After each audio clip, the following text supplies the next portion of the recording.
మేడగది మీరు దేవుని కలుసుకునే స్థలం. ప్రతిరోజు మిమ్మును ఆధ్యాత్మికంగా బలపరిచే అనుదిన ధ్యానాలు. ఈనాటి మేడగది ధ్యానాన్ని చదువుకుందాం. గురువారం అక్టోబర్ 2, 2025. సౌకర్యవంతమైన పరిధికి వెలుపల. ఈనాటి ధ్యానాంశం సౌకర్యవంతమైన పరిధికి వెలుపల.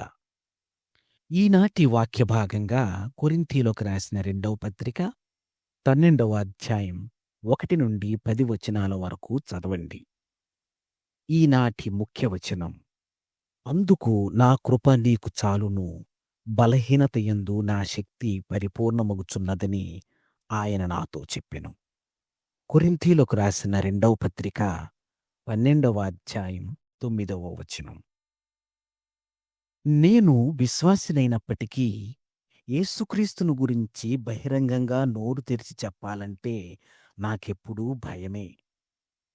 నా అంతర్ముఖ స్వభావాన్ని బట్టి బహిరంగంగా ప్రభువును గురించి మాట్లాడడమనే ఆలోచనే నాకు అసౌకర్యంగా ఉంటుంది.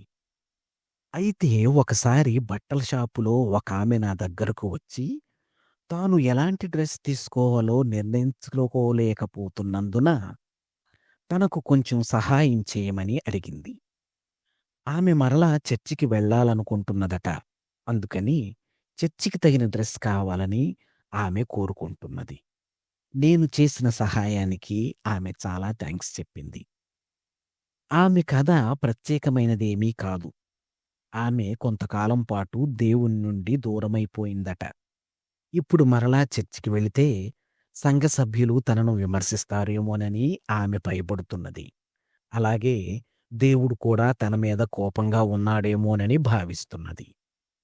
అప్పుడు నేను ఆ అవకాశాన్ని వినియోగించుకొని నాకు ఇష్టమైన వాక్యం, నా కృప నీకు చాలును, బలహీనత యందు నా శక్తి పరిపూర్ణమగుచున్నది అన్న వాక్యాన్ని ఆమెతో పంచుకున్నాను.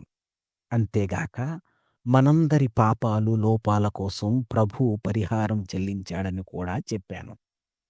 అప్పుడు ఆమేన్ అని మా వెనుక నుండి 2 గొంతులు వినపడేసరికి వెనక్కి తిరిగి చూశాను. మా వెనుక 2 స్త్రీలు మా సంభాషణ వింటున్నారు.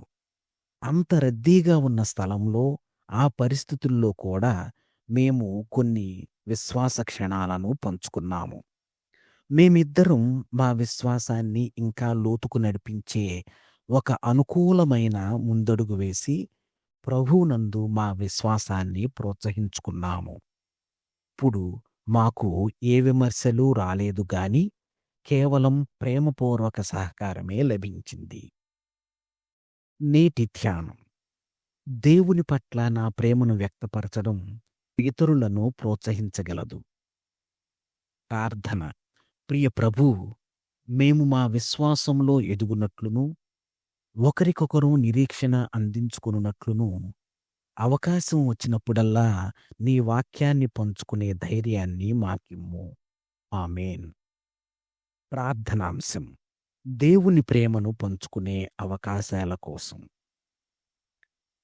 ఈనాటి ధ్యానంగా తన అనుభవాన్ని మన కోసం వ్రాసి పంపినవారు మేరీ ఎల్లెన్ హేజెన్, హాయో, అమెరికా. మేడగది అనుదిన ధ్యానాలు మీకు ఆశీర్వాదకరంగా ఉన్నట్లయితే వెంటనే మన ఛానల్ని సబ్స్క్రైబ్ చేయండి. లైక్ చేయడం, షేర్ చేయడం మర్చిపోకండి. దేవుడు మిమ్మును దీవించునుగాక. ఆమేన్.